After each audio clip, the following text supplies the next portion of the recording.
Olá, graça e paz. Hoje nós iremos dar início a uma série, a Liberdade, a Verdade do Evangelho em Gálatas.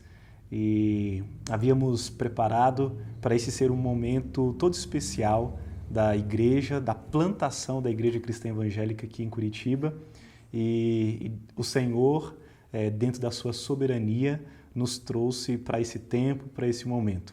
E eu quero convidar você, nos próximos domingos, a partir de hoje, para andarmos juntos, caminharmos juntos, através do livro, da epístola, dessa carta aos Gálatas. Eu quero te convidar agora, então, a você pegar a sua Bíblia, se você ainda não está com ela aí, no seu celular, aplicativo, no seu notebook, enfim. Pegue sua Bíblia e eu quero que você abra comigo o texto em Gálatas, capítulo 1, e nós leremos do verso 1 até o verso 9. Paulo, apóstolo, não da parte de pessoas, nem por meio de homem algum, mas por Jesus, Cristo e por Deus Pai, que o ressuscitou dos mortos, e todos os irmãos que estão comigo, as igrejas da Galácia. Que a graça e a paz estejam com vocês, da parte de Deus, nosso Pai, e do Senhor Jesus Cristo, o qual entregou a si mesmo pelos nossos pecados, para nos livrar deste mundo perverso, segundo a vontade de nosso Deus e Pai, a quem seja a glória para todos sempre. Amém. Estou muito surpreso em ver que vocês estão passando tão depressa daquele que os chamou na graça de Cristo para outro evangelho, o qual, na verdade, não é outro. Porém, há alguns que estão perturbando vocês e querem perverter o evangelho de Cristo. Mas, ainda que nós, ou mesmo um anjo vindo do céu, pregue a vocês um evangelho diferente daquele que temos pregado, que esse seja anátema. Como já dissemos, e agora repito, se alguém está pregando a vocês um evangelho diferente daquele que já receberam, que esse seja anátema. O apóstolo Paulo foi um missionário plantador de igrejas, chamado pelo próprio Cristo, uma aparição miraculosa do Cristo ressurreto. Ele orientava as igrejas, as quais ele mesmo plantou, por meio de cartas. Ou seja, ele passou em alguns lugares, plantou igreja nesses lugares, e agora ele está orientando essas igrejas que já são plantadas ou foram plantadas por meio de cartas. E algumas dessas cartas nós temos acesso. Está aqui, é o texto impresso que tem na sua mão ou que você leu aí de forma digital. A Galácia é uma região da Ásia Menor. Não era simplesmente um local. Eram vários locais para os quais Paulo estava se dirigindo. E dentre os muitos aspectos que tem dentro do livro de Gálatas, nós podemos observar que um deles chama a atenção, ou pelo menos eu quero hoje destacar esse aspecto da escrita, ou para quem Paulo está escrevendo agora. Gálatas, ele tem tudo a ver com o evangelho que necessitamos para viver ao longo da história.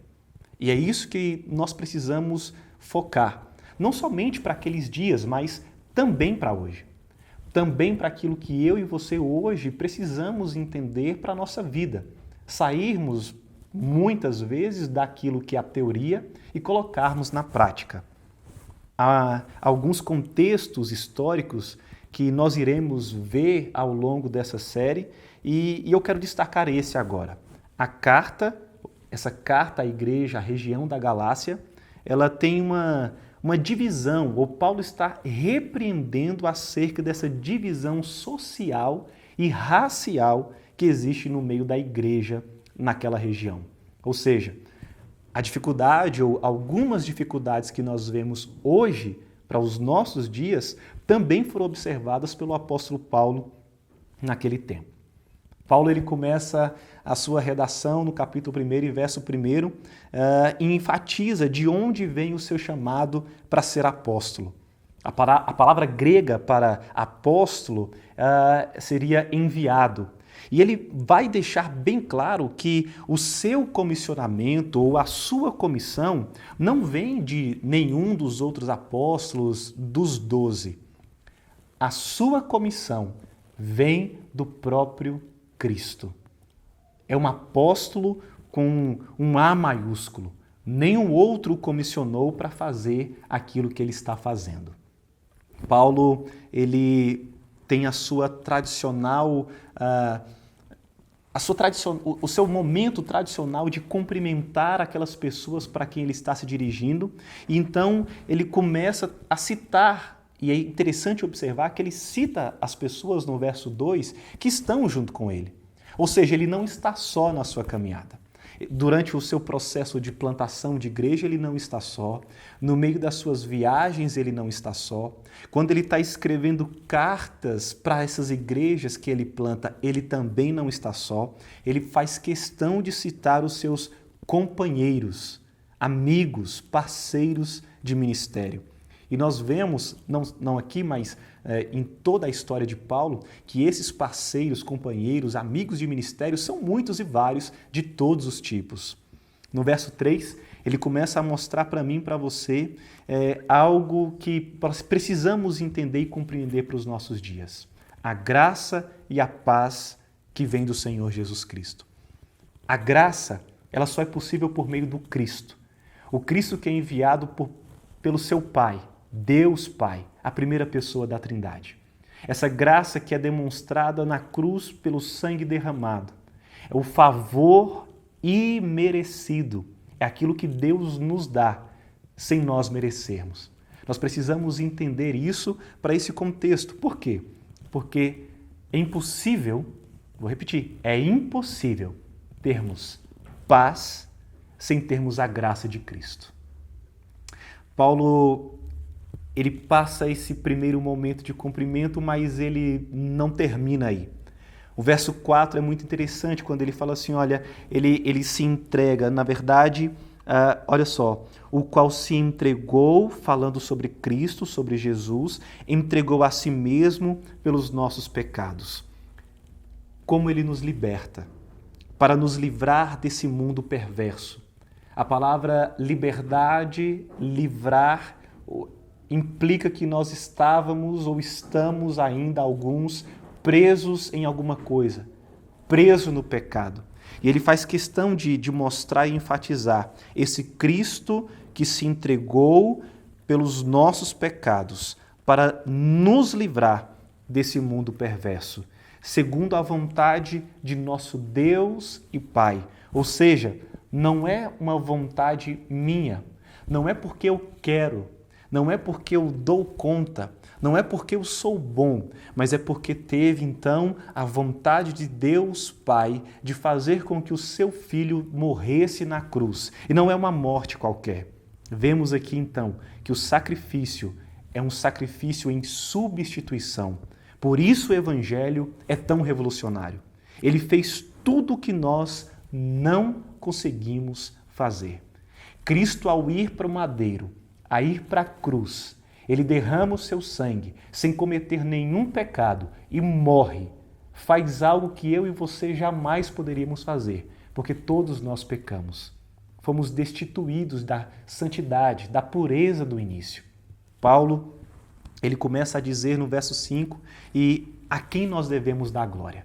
E ele diz no verso 5, acompanhe comigo, a quem seja a glória para todo sempre. Deus, ele não divide a sua glória com ninguém. O reformador Martinho Lutero, lá no século XVI, ele, nas suas teses, postulando e colocando ali diante das pessoas, ele vai dizer e vai mostrar que a Deus deve ser toda a glória. Somente a Deus deve ser toda a glória.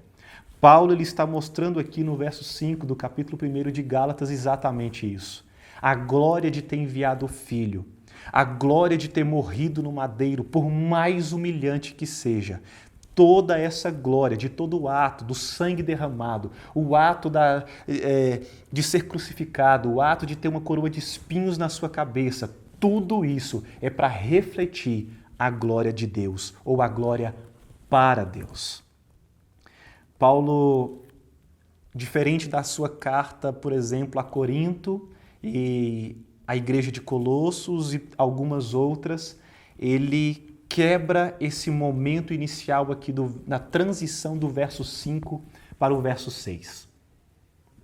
Ele simplesmente muda o tom daquilo que ele faz costumeiramente e agora que ele está sendo mais duro, mais severo. Mas nem por isso ele está deixando de ser amoroso. O amor não é simplesmente os coraçõezinhos. Amor não é simplesmente dizer que ama. Amor, muitas vezes, ele vai ter o aspecto de confrontar. E olha só o que nós vemos aqui no verso 6. Paulo, na sua escrita, no seu jeito de dizer, ele vai logo quebrar aquele primeiro momento de que fala que a Deus deve ser dada somente a glória. Ele vai dizer, olha, eu estou muito surpreso em ver que vocês estão passando tão depressa daquele que os chamou da graça de Cristo para outro evangelho. Paulo ele muda radicalmente o seu tom e ele vai mostrar para mim e para você que o evangelho verdadeiro de Cristo, o único evangelho existente, ele não é de qualquer maneira. O cristianismo não é de qualquer maneira. O culto não é de qualquer maneira. Existe uma palavra que regulamenta, que mostra para mim e para você como nós devemos agir. E agora, quando eu falo culto, eu não estou falando das quatro paredes do prédio que eu imagino que você, como eu, esteja com saudade. Eu estou falando da sua vida cotidiana, de meditar na lei do Senhor e na palavra de Deus de dia e de noite. De um aspecto diário de contrição e devoção diante do autor e do consumador da sua fé. Paulo ele está chamando as pessoas e está dizendo, olha, eu estou muito surpreso, porque qualquer outro evangelho é evangelho nenhum. Qualquer coisa que você e eu possamos ouvir, ou estarmos ouvindo em algum lugar, ou sendo cantados em muitos lugares, que não reflita a palavra revelada, o Deus que se revela por meio da palavra, não é evangelho nenhum. O verso 7, Paulo vai nos alertar e nos mostrar que, na verdade, esse evangelho não é nenhum outro. O que Paulo diz é que qualquer ensinamento que acrescente a manutenção da lei mosaica cerimonial à fé em Cristo perverte o evangelho. Tudo aquilo que nós pudermos colocar como muleta, tudo aquilo que nós colocamos muitas vezes como algum auxílio para a graça demonstrada na cruz por meio de Cristo, por ordem de Deus Pai, a qual nós podemos acreditar mediante a fé, todo e qualquer auxílio para manter isso, perverte o Evangelho. Não é um copinho com água, não é um amuleto, não é a Bíblia do dia que você se converteu ou que você foi convertido, melhor dizendo, não é qualquer outra coisa. É somente Cristo, é somente a palavra de Deus. Ela é suficiente. Ele não está deixando margem alguma aqui para nós pensarmos ou querermos qualquer outro tipo de manutenção daquilo que é a palavra. Nós precisamos entender que a palavra é suficiente. A palavra de Jesus Cristo é suficiente para os nossos dias. A palavra de Cristo é suficiente para esse momento de que nós estamos vivendo. A palavra de Cristo é suficiente para nós enfrentarmos as batalhas que nós estamos enfrentando dentro da nossa casa. A palavra de Cristo é suficiente para nós enfrentarmos as lutas que nós estamos tendo ou podemos ter financeiras. A palavra é suficiente para nós entendermos que a nossa salvação se dá somente por Cristo. É isso que nós precisamos focar. Os versos 8 e 9 fazem um desafio e é uma repetição. Ele vai colocar como bom judeu que é, na sua redação, ele vai colocar uma repetição para que eu e você possamos entender sobre o verdadeiro, o único evangelho. Como saber? Talvez seja essa uma pergunta que eu responda com bastante frequência e você pode até se perguntar agora. Pastor, como saber que o evangelho em que cremos, o evangelho que nós estamos confessando, é o verdadeiro? Como é que eu vou saber que, de fato, aquilo que eu estou acreditando, seja num aspecto sensitivo, aquilo que eu estou sentindo, aquilo que eu estou demonstrando, seja num aspecto prático, através dos mestres, né? Os mestres da galáxia, os mestres dos nossos dias, como saber, como fazer essa distinção entre aquilo que é verdadeiro e aquilo que é falso? Como saber de fato que a verdade do Evangelho está me libertando do império das trevas e está me transportando para um reino de luz? O Evangelho pregado pelo próprio Cristo é a resposta. Porque o Evangelho pregado pelo próprio Cristo é único. Ele não foi conquistado, ele foi recebido por Paulo e pelos 12. Note, ele não teve que lutar para ter. Ele não conquistou como um guerreiro romano vai fazer depois, como a gente vê nas tantas séries, nos filmes, Gladiador, Esparta, 300, e tantas outras séries que mostram homens e mulheres lutando para conquistar algo. Não, o Evangelho de Cristo não é conquistado pelos nossos méritos. O Evangelho de Jesus Cristo, ele é recebido como uma dádiva, sem que nós merecêssemos. A Bíblia é que cria e que fundamenta o Evangelho. A Bíblia é o Evangelho. A Bíblia é que julga a igreja. Não é a igreja que julga a Bíblia. Não é a igreja que fundamenta a Bíblia. A autoridade apostólica deriva de toda a autoridade que há no Evangelho. A igreja e toda a sua hierarquia, por assim dizer, elas devem ser avaliadas pelo crente à luz do evangelho bíblico, considerando como padrão. O padrão para mim e para você é Cristo. E Cristo se revela para nós por meio da sua palavra. Tantas vezes nós estamos sendo colocados diante de tantos textos, tantas frases de efeito, tantas músicas. Eu já citei as séries, os filmes. Nós somos colocados diante de tantas coisas e queremos respostas para os nossos dias nos pronunciamentos do governo.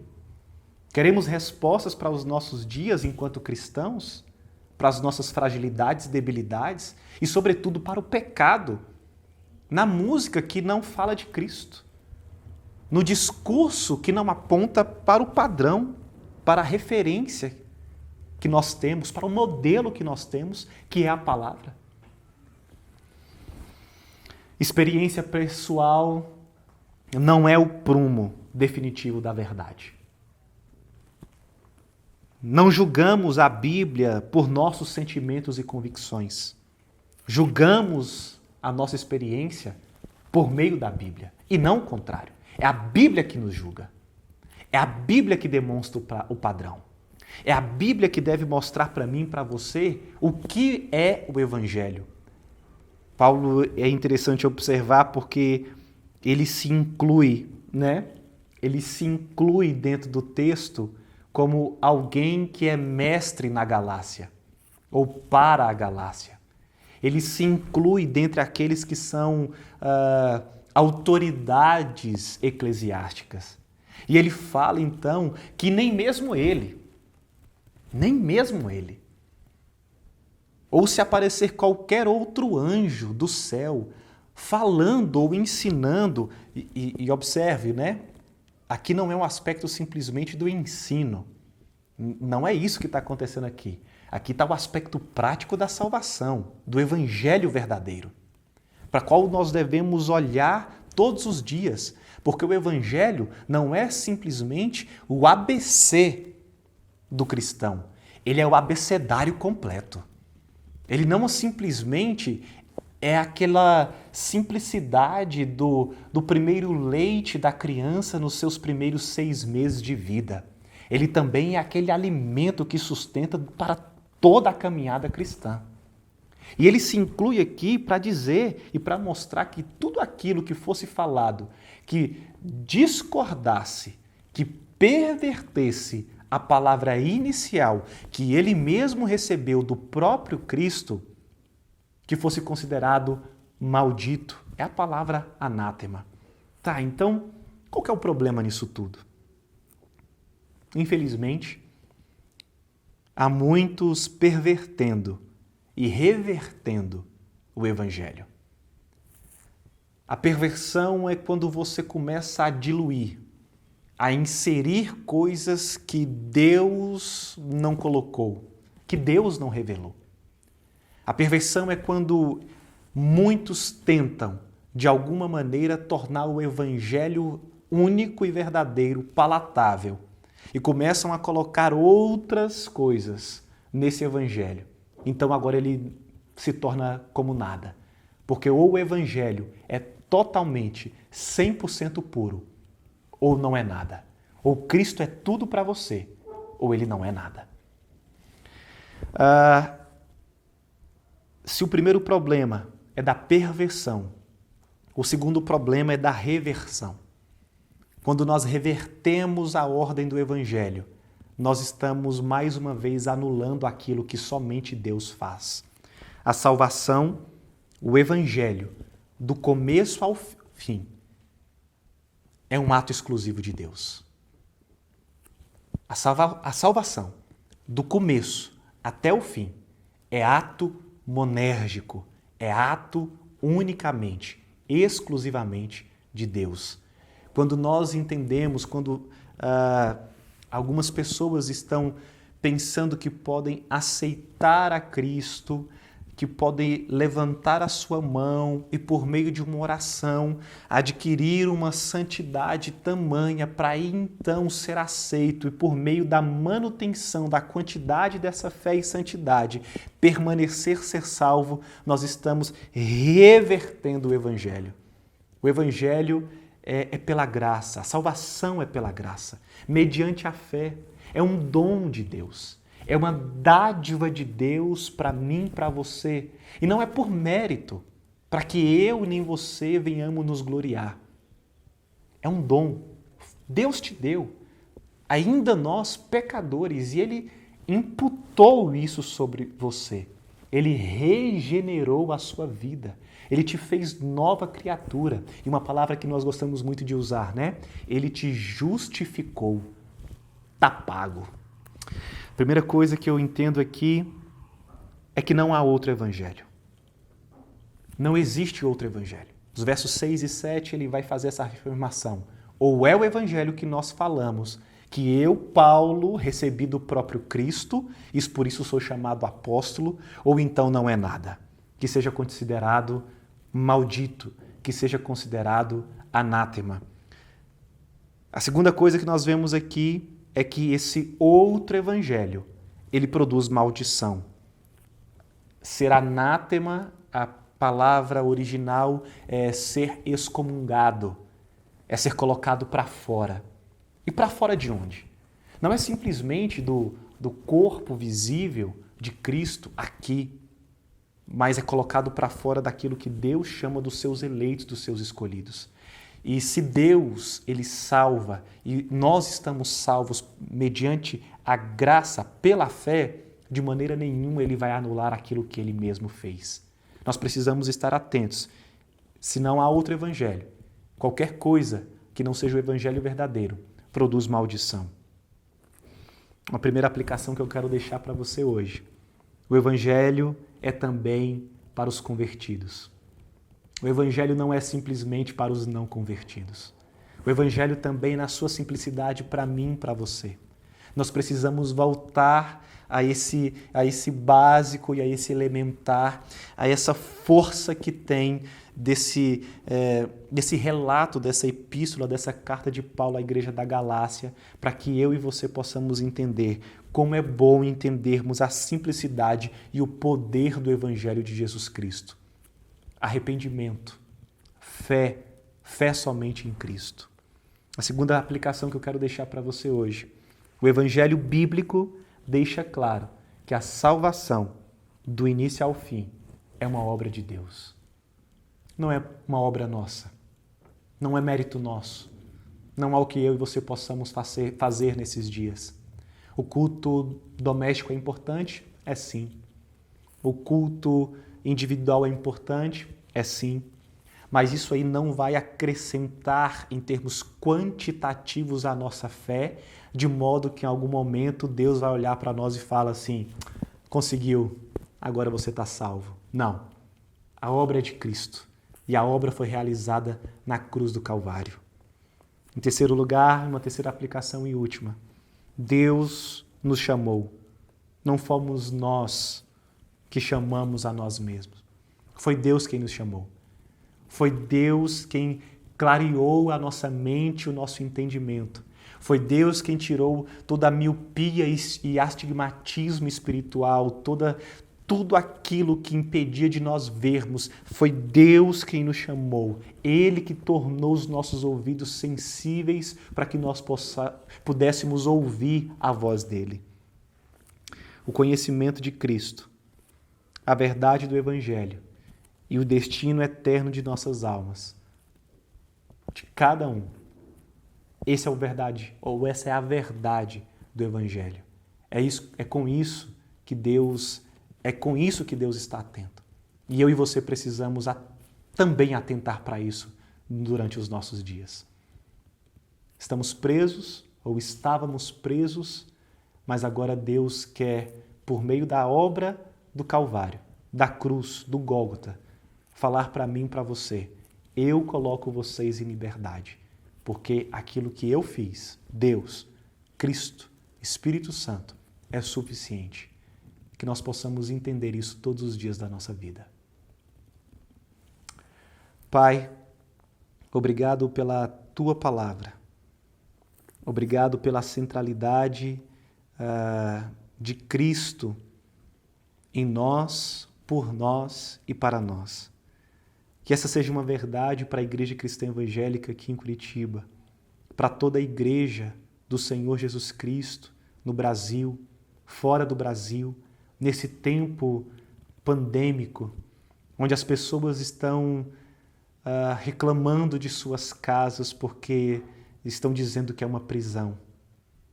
Quando, na verdade, a prisão que importa não é essa. Porque, na verdade, o lar não é prisão, mas é refúgio, porque o Senhor está nele. O mais importante nesse momento, meu Deus, é nós entendermos que o Senhor nos libertou, o Senhor nos colocou em liberdade para que nós pudéssemos ser edificados a nós mesmos e edificar outras pessoas. Obrigado, Pai, pelo sacrifício, pela morte substitutiva de Jesus Cristo. Obrigado pela oportunidade que nós temos por meio da internet, ver e experimentar igreja, agora afastados, mas por um pouco de tempo, mas logo juntos, unidos como um só corpo. Pai, que o problema da perversão e da reversão do Evangelho não nos alcance. Tenha misericórdia de nós. Livra-nos, Senhor, de todo e qualquer relativismo. Livra-nos de toda e qualquer diluição do Teu Evangelho. Que aqui, Pai, nesse lugar, nessa igreja que sendo plantada aqui em Curitiba, no Paraná, e tantas outras, Pai, sendo plantadas na terra, que a verdade do único Evangelho seja pregada, seja implantada para a glória de Deus Pai. Seja conosco, meu Deus. Eu te peço, durante todo esse tempo, eu oro por Jesus. Amém. Muito obrigado por ter nos acompanhado durante esse tempo. Eu quero mais uma vez ressaltar que o culto ele deve ter um aspecto muito importante, que é o da celebração. E a celebração ela é feita com várias pessoas juntas, unidas. Aqui nós estamos apenas compartilhando um tempo de música, uma musicalidade cristã, um sermão centrado em Jesus Cristo. Então, isso que não substitui o encontro físico num prédio onde nós chamamos de igreja. Que nós possamos orar por esse tempo e anseiar A minha expectativa pessoal como pastor é que logo, muito em breve, nós possamos estar juntos para a glória de Deus Pai. Que o Senhor Deus te abençoe e te guarde. Que o Senhor Deus ele volte o rosto dele sobre você. Que o Senhor Deus ele volte para você a face dele e tenha misericórdia de você e de toda a sua casa. Um grande abraço. Deus abençoe.